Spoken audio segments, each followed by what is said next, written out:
Tout le monde m'entend. Donc la plateforme de réhabilitation professionnelle, c'est un service du CHU. Donc on est une équipe pluridisciplinaire. Donc il y a 3 job coachs, une assistante sociale qui est job coach également, un médecin psychiatre, le docteur Into, une psychologue, une secrétaire et une cadre de santé. Donc en fait on accompagne donc les projets professionnels des personnes. Donc c'est pour qui toute personne qui souffre d'un trouble psychique, tout diagnostic à l'exception des déficiences intellectuelles et tout âge. Donc c'est à peu près 16 ans jusqu'à l'âge de la retraite, voire un peu plus. Donc nos principes, donc on est basé sur le modèle du rétablissement personnel qui est à distinguer du rétablissement médical. Donc ça consiste en fait à accompagner les projets de vie de la personne, donc nous plutôt le projet professionnel, de restaurer l'espoir, le pouvoir d'agir et de décider de la personne et d'aider du coup à la réalisation de leur projet professionnel. Selon la méthode IPS, donc c'est une méthode qui veut dire Individual Placement and Support, qui se base donc, l'accompagnement se base sur la demande de l'usager en fonction de sa temporalité et quel que soit son degré de symptômes. Donc on ne présume absolument pas de ses capacités à travailler, quel que soit son degré de symptômes, on accompagne le projet. Donc il y a 9 principes dans le modèle. Le but c'est, voilà, on privilégie le travail sur le marché ordinaire. L'attention est portée aux préférences de la personne. On demande une collaboration partagée, on est vraiment dans du 50-50 dans la prise de décision. Il n'y a pas d'exclusion, on accompagne toute personne avec un trouble psychique. Il y a un gros travail de lien avec les autres équipes de suivi médico-social. On s'engage dans une recherche rapide d'un travail, c'est-à-dire qu'on ne passe pas par une phase d'évaluation, on est tout de suite dans des démarches concrètes. Il y a un soutien illimité dans le temps, on n'a pas de durée limitée. C'est l'arrêt de l'accompagnement, c'est quand la personne le décide. Et ensuite, ça je l'ai déjà dit, donc c'est basé sur les intérêts de la personne. Et puis on a aussi une mission d'informer sur les enjeux économiques. L'accompagnement, du coup, consiste donc on accompagne soit à la reprise d'une activité professionnelle, donc ça peut être un premier emploi, une reprise d'un emploi, une réorientation professionnelle, la création d'entreprise. C'est aussi dans tout ce qui est projet de formation et même pour du bénévolat. Et on a aussi une mission du coup dans le soutien et le maintien en emploi. Donc voilà, tout milieu professionnel, on privilégie le milieu ordinaire, mais ça peut être aussi le milieu protégé.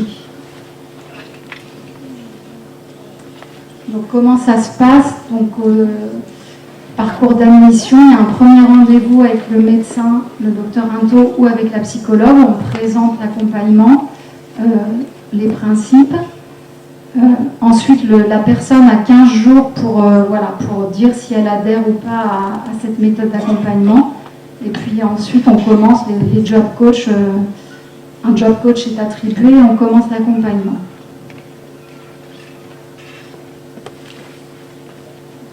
Je vais passer la parole à ma collègue.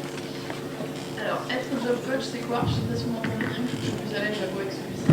Non, ça ne fait pas plus, c'est bon? Très bien. Donc, être un job coach, c'est quoi?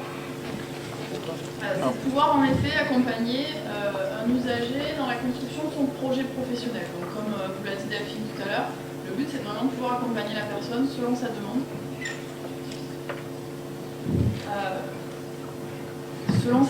selon sa temporalité. On va le voir après dans la suite sur le rythme qu'on va pouvoir avoir d'accompagnement auprès de la personne. Et puis sans limite de temps. Donc basé sur le modèle de la réhabilitation et du rétablissement, ça c'est hyper important parce qu'on va nous présumer de rien, comme vous le disiez tout à à l'heure Delphine, quel que soit le projet de la personne, à partir du moment où elle a envie, on parlait tout à l'heure de mesurer la motivation, nous c'est ce que la personne va nous dire. Le moment où elle va nous dire et on va décider d'accompagner là-dessus. On parlait beaucoup de job coaching, de faire le lien, c'est la grosse partie de notre travail, de pouvoir faire le lien entre les équipes du sanitaire, puisque nous, rattachés au CHU, on a cette casquette-là aussi de sanitaire, et puis de tous les autres partenaires qui vont graviter autour des usagers qu'on va accompagner, le monde de l'entreprise, du partenaire associatif, famille, tous les interlocuteurs auxquels va devoir faire face la personne que l'on accompagne. Comment se déroule notre accompagnement ? Donc il y a un premier rendez-vous, une demande d'admission qui va se faire auprès de la PRP. Un premier rendez-vous, la personne va être reçue soit par le médecin psychiatre du service, donc le docteur Anto, soit notre psychologue, tout simplement en termes de disponibilité. Au départ, on devait toutes et tous recevoir sur la plateforme. Aujourd'hui, on a pas mal de demandes et donc si on veut pouvoir accompagner, on ne peut pas être partout. Donc on a délégué cette tâche à nos collègues. Donc, on démarre cet accompagnement-là. On présente, la personne a suivi du coup ce premier rendez-vous, on démarre, on présente un petit peu le déroulement de l'accompagnement à la PRP, nos méthodes de travail. On laisse un temps de réflexion à la personne aussi, parce que même une fois qu'elle nous a dit oui, je veux démarrer, on ne sait jamais, une fois qu'on est rentré dans le détail de comment on va pouvoir travailler, ça ne correspond pas forcément tout le temps à tout le monde. Donc on attaque une phase du coup de connaissance. Ensuite, on va faire un entretien où on va vraiment recueillir les données de la personne, au niveau de son parcours, au niveau de ses données personnelles, de son environnement, etc. Pour vraiment faire connaissance, parce que du job coaching, c'est pouvoir accompagner la personne selon ses besoins et son passé. Ensuite, on va établir ensemble un plan d'action. Un plan d'action, je vais dire tout simple, on va vraiment demander à la personne quel est votre objectif. De quoi allez-vous avoir besoin dans cet accompagnement-là? En gros, qui fait quoi? Vous faites les choses en autonomie, je suis à vos côtés, et surtout, selon quel délai? Puisqu'encore une fois, c'est la personne qui va nous dire, par exemple, c'est concret, j'ai besoin de faire mon CV, j'en ai jamais fait, très bien, vous le faites seul ou pas? Non. Est-ce que vous voulez le faire avec votre conseiller Pôle emploi? Est-ce que ça va être plutôt un travail avec nous? On va définir tout ça, et ce plan d'action, on va le réinterroger ensemble à chaque entretien. Puisqu'encore une fois, c'est faire le point avec la personne. La dernière fois, vous vous étiez fixé tel objectif, vous en êtes où aujourd'hui? Est-ce qu'il est atteint, pas atteint? S'il n'est pas atteint, pourquoi il n'est pas atteint? Parce que finalement, une semaine, non, c'était trop court, je voudrais le prolonger. Et c'est là-dessus où nous, en tant que job coach, on va avoir de la matière du coup à travailler sur le pourquoi il n'est pas fait, ou au contraire, valoriser le fait que, vous voyez, finalement, cet objectif, vous l'avez fait très bien en autonomie ou pas, ou plus vite que prévu ou pas, et pouvoir faire là-dessus. Et ensuite, on va établir la phase de suivi avec, comme je vous l'ai dit, les entretiens de suivi d'action qui vont se faire au fur et à mesure. Alors, je vais faire un petit redit, mais c'est hyper important parce que c'est vraiment le fondement de notre accompagnement. C'est vraiment l'usager qui va choisir la fréquence de ses rendez-vous. Je veux qu'on se voit une fois par semaine, je veux qu'on se voit une fois par mois, une fois tous les 15 jours. C'est la personne qui va choisir, et on réinterroge ça régulièrement, qui va choisir le lieu de rencontre. On est basé sur le CHU, on accompagne les personnes avec des troubles psychiques, donc on est basé sur la Colombière. Pour certains, c'est gênant, et puis de toute façon, le principe du job coaching, c'est d'accompagner à l'extérieur. Ça peut se faire autour d'un café, ça peut se faire à la mission locale, ça peut se faire à domicile, peu importe, encore une fois, la personne va choisir tout ça. Et pareil, est-ce que c'est en présentiel, est-ce que c'est par téléphone, est-ce que c'est en visio? Encore une fois, on va s'adapter.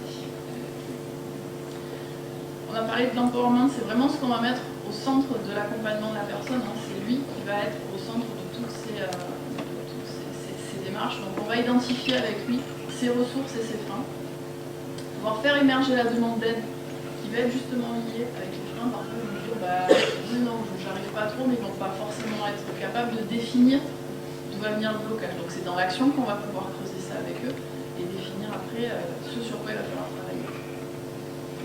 Bien sûr, l'objectif, c'est de pouvoir favoriser l'autonomie. On est là pour les accompagner, certainement pas pour faire à leur place.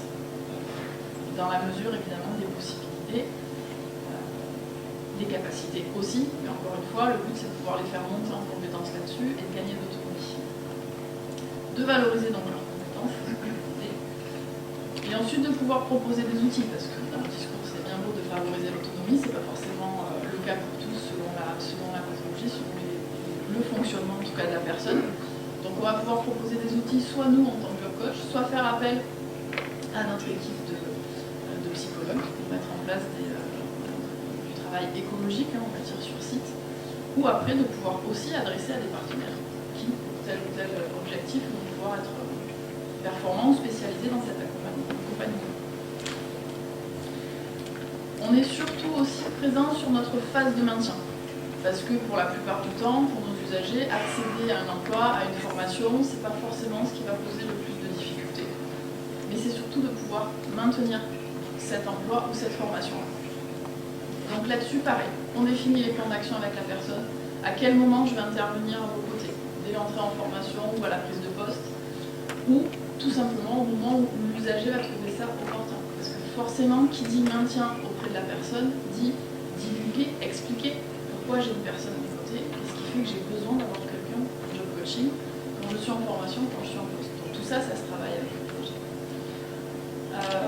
Donc justement, on va définir sur cette question de la divulgation, est-ce que je vais simplement être en lien avec les usagers et faire un point par mois, une semaine, se voir, se téléphoner, échanger sur voilà comment ça s'est passé sur mon poste aujourd'hui, j'ai eu telle situation avec les collègues, je ne me suis pas forcément bien sentie, comment est-ce que je peux retravailler ça? Ou est-ce qu'on va pouvoir être aux côtés des équipes pédagogiques, des entreprises, pour, à travers la situation de la personne, pouvoir sensibiliser aussi, vous le disiez tout à l'heure, avec l'accompagnement d'Agnès, de sensibiliser le plus grand nombre, c'est important. Maintenant, de toute façon, il y aura quelque chose de spécifique, parce que c'est vraiment inhérent à la personne, donc le but c'est de pouvoir accompagner et sensibiliser par rapport à la situation que l'entreprise va vivre à l'instant même avec notre usage. Donc ça, c'est des choses qu'on essaie, parce qu'après, encore une fois, on respecte la temporalité de nos usagers, mais qu'on essaie de travailler en amont. Dès le démarrage de l'accompagnement, de dire voilà, il va falloir qu'on travaille aussi ensemble sur est-ce que je serai à vos côtés jusqu'au bout ou pas, comment on définit tout ça. Et c'est un travail souvent qui se nourrit tout au long de l'accompagnement, parce qu'on a des personnes au départ qui nous disent non, surtout pas. Il y a beaucoup de stigmatisation et d'auto-stigmatisation de handicap, mais notamment sur les troubles psychiques, parce qu'on reste sur du handicap invisible. Donc c'est des choses qui se travaillent énormément tout au long de l'accompagnement. Pour conclure, par rapport au rôle de job coach, donc on vous l'a dit, c'est vraiment pouvoir permettre à l'usager de gagner en autonomie et surtout nous assurer qu'il puisse bénéficier des dispositifs de droit commun, au même titre que n'importe quel employé, n'importe quel salarié, n'importe quel étudiant, de pouvoir rendre ces personnes-là visibles et de dire que ça fonctionne et que c'est possible.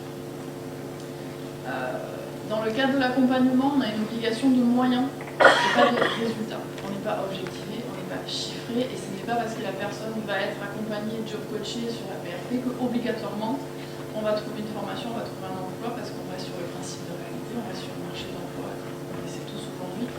Et ça, c'est des choses importantes parce qu'on vous a dit au départ, on est là pour restaurer l'espoir. Mais certainement pas bercer d'illusions. Donc notre travail aussi, c'est de pouvoir les accompagner sur un principe de réalité. On accompagne quel que soit le projet. On peut avoir des projets parfois, sans partir dans l'extrême du projet très farfelu, de travailler dans la révolution, dans l'espace, mais quelque chose de très concret, de demain, en effet, je veux être ingénieur, mais j'ai arrêté l'école en 3e. Ben, très bien. Qu'est-ce qu'il vous faut demain pour être ingénieur? Ah ben, il me faut le bac, je n'ai pas le bac. Ok, ben, qu'est-ce qu'il vous faut pour avoir le bac? Et dans ce parcours-là, soit la personne est en capacité, parce qu'il y a aussi une question de capacité, de pouvoir passer le DAE, etc., et on va revenir dessus, soit ça ne sera pas le cas. Et dans ces cas-là, ben, qu'est-ce qui peut, comme autre projet, se rapprocher à ça et qui vous permettrait aussi d'avoir une insertion professionnelle pour tout le monde et de pouvoir évoluer là-dessus. L'objet de notre travail est là-dessus. Donc, qui peut nous orienter le public qu'on accompagne aujourd'hui? Donc, il y a la partie sanitaire, comme je vous disais, les médecins référents, psychiatres, psychologues, que ce soit du CHU ou en libéral, obligation d'être sur le CHU. Les services publics de l'emploi avec qui on travaille de plus en plus aujourd'hui, qui peuvent, pour X raisons, conseiller aux personnes de nous contacter ou nous contacter directement pour dire j'ai cet accompagnement avec ce demandeur d'emploi, mais est-ce que vous pourriez avoir un complément peut-être sur la PRP? Les partenaires sociaux et médico-sociaux. Le principe, c'est vraiment que la demande aussi puisse venir de la personne. Parce qu'on peut avoir parfois des orientations, que ce soit du conseiller Pôle emploi ou de la famille, pour dire, bon ben là, voilà, j'ai mon enfant ou j'ai le demandeur d'emploi, ça serait super qu'il puisse travailler avec vous, etc. Si derrière la personne, elle ne trouve pas de sens, elle n'a pas envie, elle n'a pas de besoin, forcément ça ne matchera pas et l'accompagnement pourra se faire. La porte, elle restera toujours ouverte, mais il faut que la personne, à un moment ou à un autre, puisse être acteur de cet accompagnement et de cette prise en contact.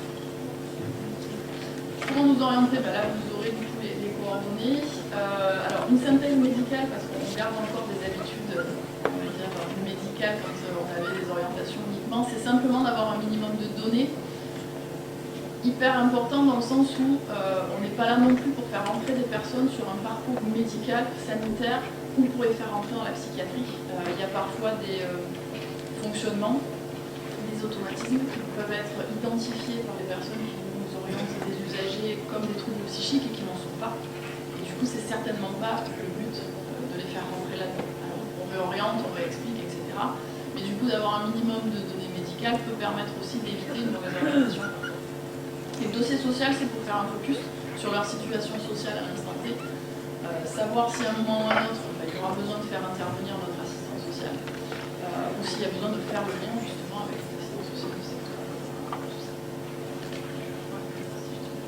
Voilà.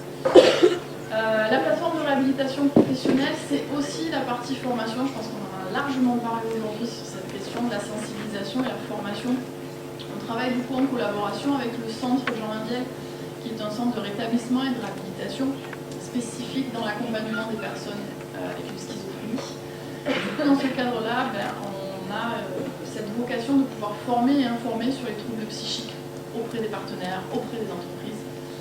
Donc voilà, encore une fois, on essaie au maximum de sensibiliser là-dessus pour ouvrir les portes et ouvrir le champ des possibles.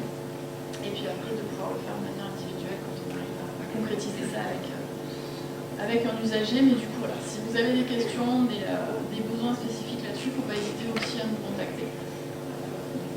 On peut organiser des choses très individuelles pour faire ça au sens large.